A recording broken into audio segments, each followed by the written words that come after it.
Hello, everyone, and welcome to Our Voices, the podcast for straight partners and partners of trans people by Our Path. I'm your host, Kristen Kelbley. Our guest today is Tracy Schorn. Tracy is a journalist, cartoonist, and blogger who runs the popular advice site chumplady.com. She's also the author of Leave a Cheater, Gain a Life, the Chump Lady Survival Guide. Tracy, welcome to the podcast. It's really exciting to have you. Thanks, Kristen. It's great to be here. Thanks for having me. Well, I've been looking forward to this for quite some time, and I'm so excited that you agreed to come on the show. Let's tell everybody who you are as Chump Lady. Okay. Okay. Sure. Years ago, I guess 2006 or something, I was chumped. I was briefly married to a guy with a double life, and not gay, but a double life all the same. And I got out of it relatively quickly compared to a lot of folks. I found out after 6 months. But anyway, when I went through that, all the advice out there was assumed reconciliation and said, what are you going to do to improve yourself to win him back? And what'd you do to make him cheat? I thought that was kind of lousy advice. So years later, when I was out of it, and like a lot of people, I got on online forums and stuff for support when I went through it, all of which were predicated on reconciliation. Had a much better life on the other side. Happily remarried now for 13 years. My husband also is a former chump, and he would say, "You really need to write a book. You really need to write a book." And I said, "Oh, I'm a journalist." So I'm like, "Oh, I'll do a blog," thinking that would be less work. And I wound up doing a blog and a book, and it's 10 years later. Because I wanted to create the kind of resource that I wished existed when I went through it, which was like leave a cheater, gain a life, and that there's a much better life on the other side of being abused, which is what I think, infidelity is, and forcing people to live double lives. So so I've kept at it. I wasn't the only person hungry for that message, and the blog really took off. So in terms of who I am, the blog's been very popular and millions and millions of visitors. And here I am. Well, we at Our Path are grateful for your blog. I don't remember actually how I came across you. I'm guessing that someone posted something of yours in probably one of our straight spouse, straight partner Facebook groups that, there's several out there. Some by Our Path and others not. And I'm sure that that's probably where I came across you, because many straight spouses, straight partners experience infidelity as part of their partner's closet. So I think I wanted to mostly have you on today to talk about two double lives, because straight partners and straight spouses have an extra layer of double life when it's our partner's sexuality that's in question or gender identity. But double lives exist even without that layer. So let's talk about that. Sure. Well, that's part of why I created the resource I did, is because I think just like in Our Path and your resource, the chump, the straight partner, whatever, is overlooked in the story. And I think you have an added layer of that because homophobia is a societal ill, right? And a lot of people, when you get chumped, a lot of people are, how did you not know? How did you not know? Right. I didn't, because someone was lying to me. And I think you have a deeper case of that when you're a beard. And if you're a certain generation, I'm 56, people couldn't be out of the closet, right? Right. It was a totally different world. You didn't know, that wasn't a thing, right? Right. It was, and someone was fronting a lie to you, right? That you invested in deeply. So there's a lot of common ground. And so in terms of double lives, I think nobody asks to be cheated on. Nobody asks to be someone's beard. It is, I call infidelity the theft of your reality. And even in the case of, if you're closeted, you're gay or transgender, that, you are this thing that but if you're a beard, you don't know. It's just like if you're a chump, you don't know. So it's an unlevel playing field. And that's pretty much just much my point about infidelity in general is that it's a power dynamic. Mm. It's an abusive power dynamic. That's a very blunt and honest take. I agree with you, by the way, that it's an abusive power dynamic. But to hear it so succinctly without any kind of equivocation or nuance or apology might strike some people as just sort of, again, an unnuanced take. And I want to see why you got to such a powerful, succinct definition of infidelity. Well, to me, let me back up on if someone's listening to this and is like, well, people had real good reasons to be in the closet, and that's blunt. Right. I would agree with you. I would say, yeah, they did have reasons. It was terrifying, right? I'm sure it was absolutely awful. And if you came from a conservative religious background, I mean, I can think of a million reasons why people would be in the closet. It doesn't make the experience of being someone whose life was stolen, or you invested in a fraud, whether there were real good reasons for that to have occurred. You're a victim of a homophobic society too, right? Mm-hmm. And you're just left with the theft of the opportunity costs, everything you left by not knowing that. And I think it seems to me there's a pressure on people who experience that to be happy for the person who's not living in the closet anymore. And I would say, no, you're entitled to your anger and grief about that. I think those two thoughts can live side by side. You can hate homophobia, you can hate the world that created those conditions, and you can also be upset about the loss of the family you thought you had, and the partner you thought you had, and the hologram that you invested in. I think those two things can coexist in terms of, so am I being blunt? In terms of it being abusive power dynamic, I just think that's critical thinking. I just think that that's obvious, right? Someone is making a unilateral decision to risk your health, to deny you the reality of your life. And that's abuse. It's basic. I mean, it's just basic. If someone was stealing petty cash, right? We wouldn't question people, it's wrong, right? You didn't consent to that. I want to talk about that consent issue too, because I think people get offended sometimes when I talk about this in terms of a knowledge and consent issue, in terms of being in a mixed orientation marriage without your knowledge or consent. And, we had the Me Too movement a couple of years ago, and it was all about consent and all about essentially women in particular that things happen to without their consent. And I experienced it as a violation of consent. And I think many people do. Not everybody does experience being in their spouse's closet, or the infidelity that may be adjunct to that closet. But some do experience it as a violation of consent. Can you say more about just that in particular, that aspect of it? Like maybe what the fallout is of having consent violated in this way? Sure. Oh, of course. I mean, I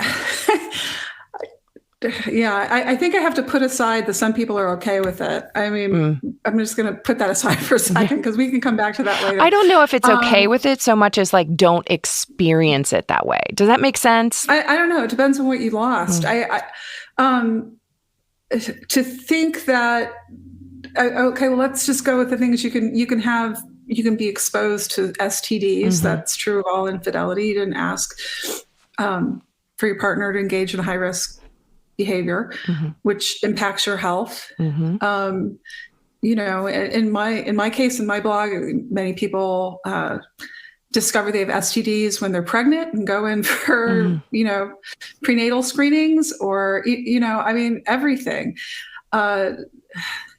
Having to paternity test your children. I mean, there's lots of straight world sunk costs. But I think the biggest thing is, if you knew, would you have been a stay-at-home parent? Would you have moved for your partner's career? Would you have, you can think of 1,000 missed opportunity costs. Right. And those are real costs. And I think the biggest thing is that you shouldn't be faulted for loving with your whole heart and investing in someone who you thought was investing in you in the same way.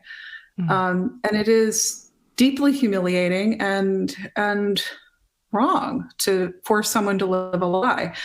I guess I can't really understand that they're. I guess I can understand, because chumps, certainly I call them chumps, right? Can, love all the hurt away and be the big empaths and care more about the person who's harming them than they do themselves.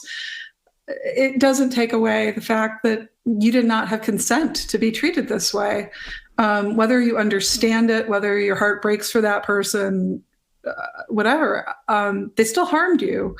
And I don't know how you get away from that. I think one of the things that straight partners hear oftentimes, if there's infidelity as an adjunct to their spouse's closet, is that, well, their spouse maybe needed to cheat, or I don't know if needed to cheat is the right way to say it, but to confirm, as part of confirming their sexual orientation or sexual identity, that the infidelity is kind of chalked up to sexual experimentation that is part of confirming an identity, and therefore is somehow excused or is sort of cheating light because it's because there was a reason behind it that supposedly makes sense. I still don't give a pass. I just think there's a decision tree, right? And there's many ethical branches of the decision tree before you go, you can have difficult conversations. There's 1,000 choices before you're in Grindr. Right. There's a lot of things you can do before you get naked with somebody. And you've made decisions to deny your partner consent and do that, to experiment or whatever. I had to sample the goods or whatever. You agreed to be in a monogamous straight relationship. You did. You let, and this other person is abiding by the terms that you both agreed to, and you are unilaterally changing those terms. That's unethical. And you could have an ethical conversation with your partner before you give yourself that permission, that liberty. Now, we're humans, right? And you can understand why people go down that path or make the unethical choices, the pressures, to do the forbidden thing that, then I would say the next step is then there should be remorse there and recompense and apology to the persons that you harmed, and that you shouldn't expect them to be your cheering squad. Hey, you discovered you're gay. Yay, you're out of the closet. You harmed that person, They may be glad to know the reality of their life, but it's entitled. And I think it's harmful to expect that they're going to be by your side on that. And I would also say there are many brave people who didn't go in the closet, and they should be acknowledged. They didn't choose that path. So I understand the pressures that made people choose that path, but there were also a lot of brave people who didn't. I'm thinking of, we talked about this a little bit before when we chatted before we were recording this episode. And, one of my personal heroes is a woman named Edith Windsor, who was born in 1929. And when she was in the, coming up in the 50s, I think she was engaged to be married, and she knew she was a lesbian, or at least not attracted to men. And she said to her fiance, I'm not what you need, and you're not what I need, and you deserve someone who's going to love you fully and completely. And so she let him go, released him, had enough respect for him and herself to release him, and then went to a friend, I guess, who was kind of in the gay community and said, I need you to show me where the lesbians are at. I remember this from an interview with her. I admire beautiful. her. She also was, part of a major Supreme Court case, the United States versus Windsor, which, overturned a part of the Defense of Marriage Act. So like a lifelong, courageous life of advocacy and standing for who she was. But had the dignity and respect to let her husband, because she cared about him and respected him and didn't want that life for him, didn't want Right. to trap him in a closet. We all deserve that dignity and respect. Mm-hmm. Edith Windsor deserved that dignity and respect. Her former fiance deserved that dignity and respect. We all deserve it. Mm. And I guess that would be my baseline, you know, like don't harm somebody. You know, just because you've been harmed, don't inflict that on someone. Let's talk about that idea of you've been harmed, but then that doesn't entitle you to go and harm somebody else as a result. I read William Dameron's 2019 memoir, The Lie. We actually had him on the show, and there was a line in his memoir, because he was closeted in a straight marriage. There's a line in his memoir where he said something like, I'm paraphrasing, we're all responsible for the harm we do when there's a gun to our head. And I thought that was, you know, a mark of ownership on some level to say, okay, we did. You had a gun to your head. I mean, I don't. Well, I think he was talking about. I think he was talking about homophobia, like, you know, that there's the internal pressure to stay closeted and to hurt somebody else, and then him saying that, you know, he spread that hurt outwards, right? Mm-hmm. Yeah, and I do. When you explain it that way, yeah, I think that's brave to acknowledge that. Absolutely. Yeah. But I think part of that acknowledgement is to go, those same forces that drove me into the closet have harmed this person that I purport to love. Right. And they're every bit as harmed, you know, and I was an instrument of that harm. Right. Which is twisted. You know, what I would. And I think there is a generational shift to this, and hopefully the closet will be a thing of the past. I think, you know, my son's generation, they're far more open. But I did want to segue into, because this comes up on my blog quite a bit. And I refer you guys, you're in my list of resources. I think you're great. But we thank you for that. Yep. Yeah. I think one thing that both of our communities perhaps struggle with, or have had this experience, and it is a segment, are someone on my blog came up with this term. I think it's great. It's called abusive sexuals. There are people out there who just, the double life is their orientation, right? They prefer deceit. They like the power imbalance. And it really wouldn't matter who you're screwing, right? It's the getting over on that, the duper's delight, the sociopath, you know, whatever you want to call them. Narcissist, the sociopath. Yes, the cluster Bs. Right? Yep. Yeah, we're not supposed to like diagnose them, whatever. But you know, if you've tangled with one, right? Yeah. They're just, that's the end game, right? And I think it's really hard if you've been, and that's what I tangled with. I tangled with someone who had a double life going back decades, and you know, for all I know, maybe he did have gay encounter. I don't know. It was the getting over on. It was the abuse of power dynamic. It was the unilateral set of rules. It was, there's, you know, one set of rules for me and another for thee. I mean, and I can get away with it. And I'm almost like, there's a titillation factor to the risk taking of the double life. Sure, yeah, sure. I mean, the transgressiveness, the humiliating the person, the higher and higher payoff, that is part of the high, and that exists on. Yeah. You know, that there's a rainbow nation of those. Can we say assholes out there? Yeah. Those jerks. I mean, that in every sexual orientation, like it absolutely. Yeah. And that's part of being human. I mean, that's part of being human, right? Being fully human means that some of us are going to be assholes, right? So, I mean, there are people I am gender and orientation neutral at Chump Lady. We are not all straight people. It's not all women. It's like, if you got chumped, if you loved with your whole heart and you trusted somebody and they played you, you are welcome here. This is your tribe, you know, and there are people out there who the closet, the double life, it works for them, right? That's what they want. And you are absolutely within your power to say no and get away from it. And you don't owe them anything. You know, you got to protect yourself, and that's okay. It doesn't make you a bad person. It just makes you someone who's getting to safety.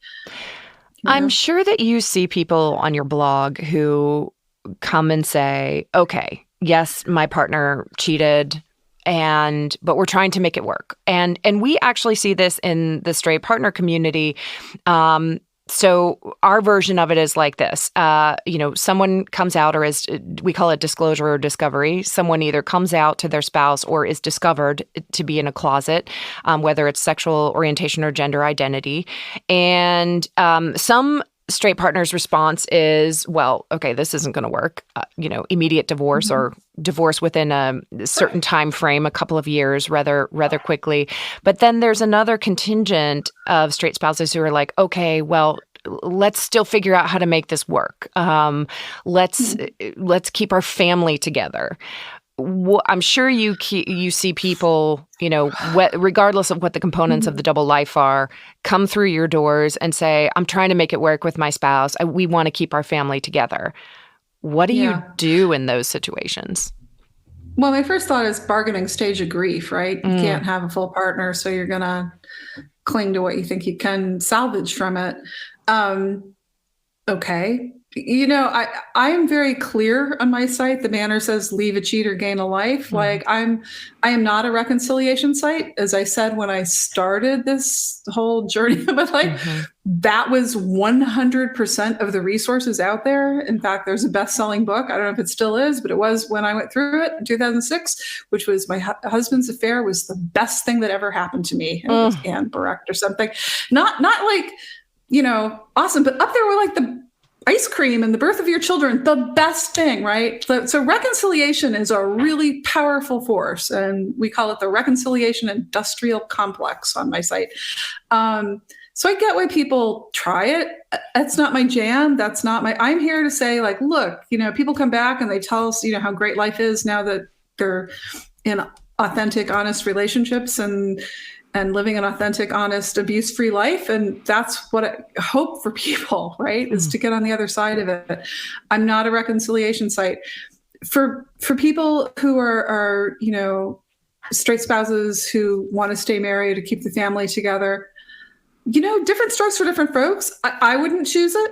But you're not a chump anymore. Now you know, right? mm, You're a chump when you don't know about the double life, when someone is playing you and you're not consenting. But if you consent to it, if you volunteer for it and you sign up for it and you want, then you're fully informed human being. mhm. Take risks, or to have protections or whatever, or maybe get a post nup. I'm all about the post nups. Right? Protect yourself in case, the question we ask a lot on my blog and I time again, is this acceptable to you? Is this relationship, not as you hope it would be, but as it is right now, is this acceptable to you? You get to choose, right? This is your life. Mhm. And if the person looks at it and goes, I don't want to give it up, I'll accept his boyfriends or her girlfriends or, whatever, and you want to stay together, then that's your choice.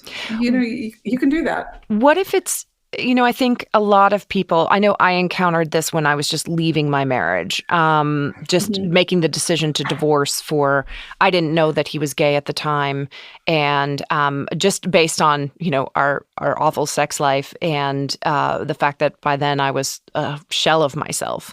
Um, Mhm. Right. so when you're making the decision to leave, I think so many people are just afraid of the unknown. It's like the devil Sure. you know? So, and Mhm. just terrified, like you can't even imagine a life for yourself after this. It just seems like this big blank Sure. void. And what will I Yeah. even fill that life with? And so that sort of terror of facing the cliff is what keeps you where you are. Sure. Yeah. No, I've written about that. And, that's why it's two-part advice. So you leave the cheater and you gain a life. And they're Mm, both hard, right? I mean, leaving is hard and gaining a new life is hard.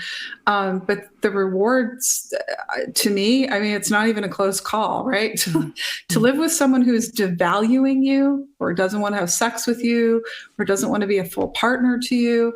I mean, that's like soul death. That's like death by a thousand cuts every day, mm. and you can face the wall of pain and you can get to the other side of it and and build a good life for yourself. I mean, that's the beauty of doing this thing for 10 years now is, a lot of people have graduated, a lot of people come back. We did this for New Year's, tell me where you are now. And the stories are just inspiring. I mean, and I think having communities like yours, having communities like mine, where you're not alone, right? If you had to go through this crap 20 years ago or something, you were alone, right? There weren't a lot of people who knew it, but you have this, the interwebs are out there and you can find you're not alone. There's a lot of people who hold your hand, help you to the other side, share advice. You can do it. I think a big part of it too is, especially for women of a certain generation, if you're a stay-at-home parent, if you have economic vulnerabilities, you know, all that can be addressed with a good legal professional and getting yourself back into the workforce. And, you know, I mean, there's no pain-free way to break up and to do it, but the rewards are fabulous on the other side. I mean, I really strongly believe that, you know, to not live with being devalued and having your health risked and being lied to and having your money stolen. And I mean, there's all that's the other thing, theft of marital resources, which is a whole other probably podcast topic, but double lives cost money. They cost a lot of money. And, you know, do you really want to be, isn't it better to captain your own ship? You know, I think it is. Right.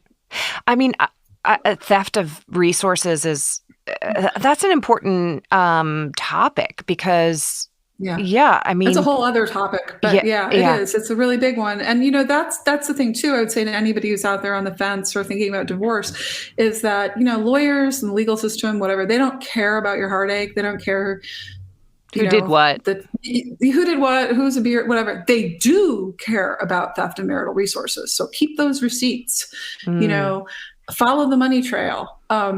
Judges care about that. Your feelings, not so much. Right. but document, you know, that stuff matters. And that you can ask back for. You can't get your lost years back, you know. You can't get your youth. Can't have your youth back. You don't get your youth. You don't get any of that. But you get the money, right? You know, I mean, you get a fair settlement. I'm not saying go scorched earth, whatever. But I'm like, a lot of times people don't know what they're entitled to or are so used to a lopsided, unequal, entitled relationship that they're very afraid to assert themselves or to push back. And you absolutely have to be your own best advocate if you're going through a divorce. You just have to. And I'm also very strongly believe in sorry is as sorry does. If you are sorry that you put someone in the closet for 20 years, then you better give them a damn good settlement for the loss of those years. I mean, sorry is as sorry does, you know. I got to say, I mean, not sorry to interrupt you, but I love that. Yeah. I think one of the things that is so painful for our population is that there's never an apology, or not never, but it's less frequent than it should be or ought to be that someone takes ownership. They say, look, my internalized homophobia or transphobia or whatever impacted you. My choices around my closet impacted you. The way I handled my fear of coming out or owning who I was or stepping into that, my authenticity, impacted our family. And I'm sorry for that. But so often what our people hear is, why aren't you over it already? Or why can't you celebrate them? Because now they can be their true self, or all of these things. That all over we hear that here too. That's just good old fashioned entitlement, right? That's all that is. That's just poor character, in my opinion. And yeah, you're not owning it. I'm sorry you don't get, you deserve that apology. I mean, the thing of it is what I would hear if I heard that is like, thank you, you've been of use, your services are no longer needed. Right. You know, we call this being the spouse appliance. Your appliance, right. Time for a new appliance. Right. And I really think that's a character thing. And I think probably unsaid is that they may go on and treat the same-sex partner the same way, you know, like just find someone who's of use. I mean, if that's your character, you're not going to get a character transplant, you know, right. You may go out and be a jerk. You're just a different flavor of jerk next time. Right. Users are users are users. And again, it's a rainbow nation, right? Yeah. If you're fully human, you can be an asshole. And right. So if you can dupe someone and live a double life, you're probably on the jerk end of the spectrum and you're not given apologies. You know? We talked about when we chatted before. There's a gentleman named Dr. Omar Minwala, and Yeah, he's great. yeah, he's Sexual fantastic. basement. Yeah, I recommend anybody. I've tried to get him on the show. No luck yet. Hopefully that will change. Oh, He talks about the secret sexual basement, and yeah. that basically when someone has he uses this diagram of a house, and with stick figures inside, and the lower level of the house is a basement, and if you can imagine all the people, the non-cheating spouse, the kids, everybody is upstairs enjoying their life, and then every once in a while, one of the stick figures, one of the parents, dips below into the basement to engage in whatever their secret sexual identity or secret sexual activity is. And he talks about how really and truly everybody in the house on sort of I don't mean to get too woo, and I don't think he uses these words exactly, but on an energetic level, senses and feels that, and that spouses can come down with sort of indeterminate gastrointestinal, I did, gastrointestinal issues, the stresses of being in that ambient environment where one of the spouses has this massive secret. And he calls it an integrity abuse disorder. And then he says, there's also something called a deceptive compartmentalized sexual relationship, right? Where it's like this person has compartmentalized their relationships. An aspect of it is deceptive, and it impacts everybody in the family.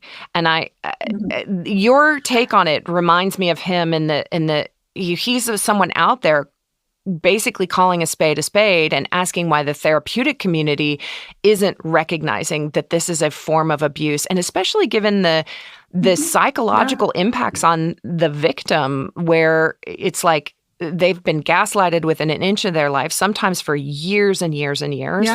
As you said, the theft of your reality, that has massive psychological consequences down the road in terms of absolutely. I mean, I think again that was one of the impetuses for why I created a support site, is that the resources out there are gaslighting, right? Like it's a rejection on par with not being asked to the prom. Like get over it, or Esther Perel. I have a whole thing on her. Exuberant quests for aliveness. I'm like, really? It's good. So I'm glad it was, an epic journey of self-discovery for you. Right. Having to paternity test children, or put your feet up in the stirrups with STD test, or find your 401k missing. I'm glad you had an exuberant quest for aliveness. I mean, there's just a lot that are like, you're just a spot of collateral damage, get over it. Right. Or it's nothing personal. It's nothing personal. It's intimate. Of course it's personal. Of course it is personal. It's deeply personal. I get it in that the person's, they weren't thinking of you. Right. I mean, I get it in that sense. But again, it's how can you walk away not knowing how harmful and hurtful that was? Of course it hurts. Of course it's personal. And I find that just... I realize some in the therapeutic community are coming around. They've got a long way to go. There's a lot of victim blaming. There's a lot of, we call it the reconciliation industrial complex. What did you do to make him cheat? What did you do to make him gay? What did you do to make him stray? I don't know, maybe you have less of that. And how are you going to improve yourself to win him back? And maybe part of that is, just... I say, call it eat the shit sandwich, eat the shit sandwich and be happy for them. I mean, there's a big impetus too, be friends with your ex. And, if people can do that, you get to the people who are okay with it, whatever. If you can, okay, you made a choice too. But there are a lot of people I would say, like, lay the burden down, man. You don't have to. Civil coexistence, do what's in your court order. That's enough. That's enough. That's heroic, right? You didn't back a truck up over them. I mean, you are. You might have wanted to. Make light of it. You might have wanted to, right? But I'm like, given your trauma, given the magnitude of this kind of betrayal, and that you have to start your life over again, and that you've had your world like ripped away from you, I'm like, being civil, following a court order. being a good citizen, that's enough. It is absolutely enough. And we should not expect more from people. And I hope the therapy community wakes up and gives people that permission, Yeah. I think, I could you go know, on and on about this. I know I love that you're saying that, because I think that one of the sort of sticks that gets used to beat people with is that, okay, well, if you can't forgive or be friends or overcome that, somehow you're not progressive, or not in the political sense, but in the enlightened sense, right? Like that you're not cosmopolitan, or I mean, it's the same yeah. bullshit. I mean, I just think that's crap. First of all, you can move on just fine without forgiving. To me personally, and I think it's a very personal thing, you may as well just ask people about their sex lives, like about their states of forgiveness. You can't compel people to be that way, is that it's just acceptance that this happened and that it doesn't rule my life anymore. That's like my state of forgiveness. That's what I mean. Like we call it meh, like you're meh. You're like, you accept it. It takes a long time to get there. Right. And it's a personal, how it's 2 steps forward, 1 step back kind of thing. And you cannot demand it of people. To me, that's inauthentic. That's fairy dust forgiveness. It's fake. Fairy dust forgiveness. That is a new one on me, and I kind of love it. You're just going to sprinkle it around, right? No, it's all better. Ta-da, fairy dust. Poof, you're forgiven. Right. I think the other thing about forgiveness, and again, this could be a whole other podcast, is most faith traditions, you have to have acknowledgement of harm, that you've been harmed. Sounds like you don't have that. So how do you even know what you're forgiving? You just get a blank check. You're just forgiven for everything, all the stuff you're not mentioning. They don't want forgiveness. They don't think they did anything wrong. So why should you forgive? The other thing is recompense. I come back to, you made someone your beard for 20 years, give them a good divorce settlement, Mm-hmm. Sorry is as sorry does. Where's the recompense? If you're civil, if you're good to me, if you apologized, you got something to work with there. Maybe you can forgive. It's still not required of you. Mm-hmm. But I mean, there's something there to work with, but you don't have any of that. And then the impetus is on the person who's been harmed to be the bigger person, to be magnanimous. No. I mean, the other thing is you kind of want to have it both ways. I mean, on one hand, the world is so homophobic and evil and wrong that you were forced into the closet. This crime occurred. But then you're going to pretend like it didn't exist, that it didn't happen. So which is it? Which is it? Right. I think I consider myself a very progressive person. I'm sure some members of my reading will think I'm too progressive, but I think that, these two things can live together side by side. You can hate homophobia. You can hate the forces that, created that world and want to drag us back to that world. You can hate that. I thank God we live in a world, with marriage equality, where people can be themselves authentically. Yay. And you could also be furious that you were the victim of someone's double life. Those two things are not in conflict with each other. They can exist together. I love that. I mean, that's so great. And that's, I think, something that we have been trying to say with this podcast over the last 5 years as well. I think that you hit on something really important, that in faith traditions, and even with AA and 12-step programs, there is a requirement of an acknowledgement of harm. And that is something that I think, as I mentioned before, we don't always receive. But at the same time, I mean, we can get stuck on the fact that we didn't get that. We can get stuck in our moving forward on, it's almost like for a time we need that apology in order to be able to put the psychological upheaval and turmoil to rest. Right. There's no such thing as closure, right? It doesn't exist. Yeah. No, I mean, I'm saying that, but I was just saying, if anybody's pressuring you to forgive somebody, then keep that in your back pocket. Like, they haven't asked me for they haven't acknowledged any harm. Why should I forgive them? They don't think they did anything wrong. I mean, I call them forgiveness trolls, like if someone's trolling you about your state of forgiveness, you can give it back to them.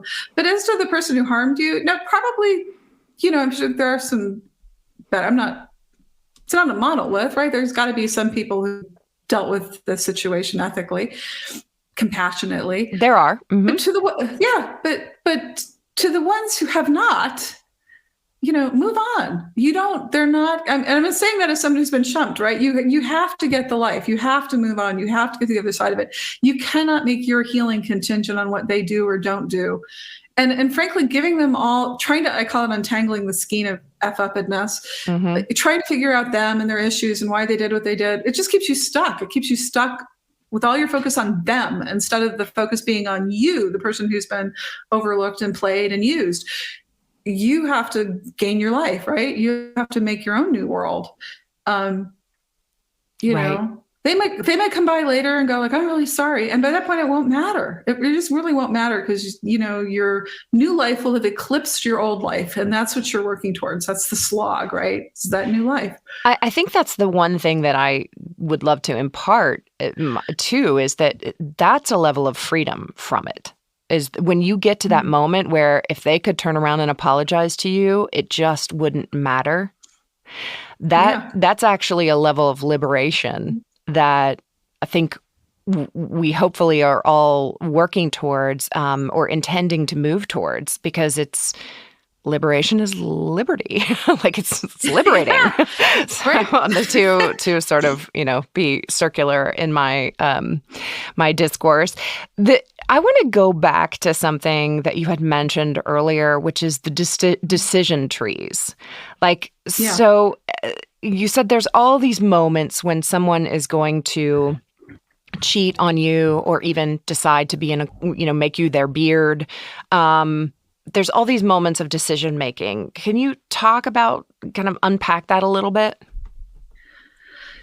Sure. I mean, a lot of the blame shifting, and you'll have to tell me if it's the same in your community, but for a lot of chumps, after they have D-Day, they discover what's going on. There's a lot of blame shifting. You drove me to it. You did this, you did that. And they're not ownership of the cheaters have agency, that they made decisions, And I joke, like, oh, you have superpowers, right?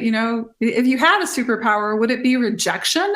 Would you choose to be because you have these powers to make people do stuff? Like, I guess you made them gay, you made them get on Grindr, you made them have dating profiles, you and your superpowers, So yeah, of course they have agency. Of course, of course. And at any given, and you have to take ownership of that, at any given moment, you're making a decision to not be authentic, to not level with the person who you purport to love, who you've invested your life in, and to deceive them. That's, we could talk about the pressures that compelled them, but at the end of the day, it is a decision tree. And as you pointed out, many brave people did not go down that path. Well, I think that that's another piece that is not really fully acknowledged, is that our romantic and sexual relationships I don't think there gets a more personal relationship than that. I mean, we can have deep, intimate friendships. We can have deep, intimate relationships with some of our family members. We can experience betrayal in those friendships and familial relationships as well. But there's something about romantic and sexual partners that, it doesn't get more intimate than that. And not knowing this sexual piece about your partner, whether it's their behavior or their identity, it's deeply personal, and it rocks a person's world, I think, in terms of their ability to trust themselves going forward, and in terms of their ability to trust other people. To get to your point about, you're being sexually rejected. Yeah. It sounds like, if you're the beard, how could that not do a number on you? Right. Right. And I would say you have a decision tree too. I mean, is this acceptable to me? Right. I mean, even if you don't know about their secret orientation, you can go, a sexless marriage is not acceptable to me. Right. That's a legit choice, people say, I think, you feel like I certainly did when I still didn't know, he hadn't disclosed. But, you feel a little bit full of shame, saying, I mean, I know I asked myself, what am I going to say when people ask me, why'd you get divorced? Well, we didn't have sex enough. I mean, what does that, you go through this period of Well, I don't think you owe anybody an answer. you For don't owe anybody an starters. answer, You but don't owe anybody an answer, but you can come up with something if you want. right. But also that's like, hell yeah. That's a legit Yeah, important reason. right. We all have agency, right? Yeah. And no one owes us a relationship. They owe us an ethical, respectful, reciprocal relationship. And that's what I hold out for people that you should want. But at any point, if anybody doesn't want to be in it anymore, as sad as that is, and as heartbreaking as that is, you can ethically and honestly break up with someone. Mm-hmm. But to step over and to have your cake and eat it too, cake eating, whatever you call it, that reflects on your character, and that it's a choice that you make to do that. And you're harming someone. And again, we're going back to they've not consented to have their health risked. Again, this is intimate. And we have downplayed the harm of that. And we don't talk about it. Right. It's like one of the last taboos. And I think being chumped is, and probably being someone's beard is. I mean, look, a lot of this happens to women, and we don't talk about women's reproductive health in general. Look at Roe v. Wade being overturned. Do you want to talk about crab lice? Do you want to talk about genital warts? Do you want to talk about, right. HPV or, uterine cancer or any of this crap? I mean, and that's just put aside the whole emotional, psychological aspect of being gaslit and, rejected and, the emotional abuse aspect of it, just the physical and health demands of it. I mean, it's a terrible thing to do to somebody. And I think part of it is the discourse, part of it is therapists. I mean, my God, if the resources purported to help us downplay how traumatic and awful it is, that's why communities like yours exist or mine exist, to speak up and go, no, there are real costs to people who are on the receiving end of this treatment. I think that's so important. I think that the therapeutic community writ large kind of misses a step, and not always, but when you're sort of I think well-intentioned therapists want to move you towards forgiveness, right? But they skip the step of naming what this is. Like, the important step is like, let's acknowledge the truth of what happened to you. This was not okay.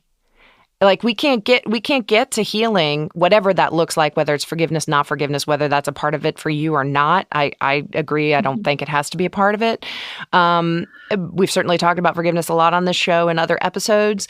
But you can't even get to that space until you've been like really clear about what you've been through and what's happened to you. Yeah.